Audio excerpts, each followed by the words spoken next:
ইয়াৰ Borbora centre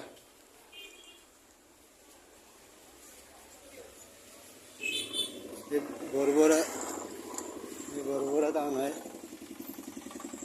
চাই থাকক ৰাইজসকল, মই দেখুৱাই আছোঁ এতিয়া বৰবৰা চেণ্টাৰ, আৰু এই বৰবৰা চেণ্টাৰতে মই থাকোঁ।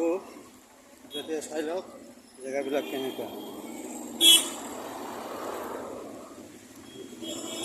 হ'ল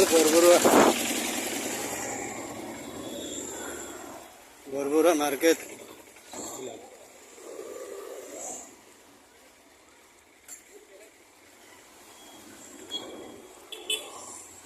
আহি আছোঁ বৰ্তমান। অলপ মানে বজাৰ হাট কৰি মানে এই ৰুমৰ ফালে গৈ আছোঁ। এতিয়া চাই থাকক আপোনালোকে, কেনেকুৱা লাগে জনাব।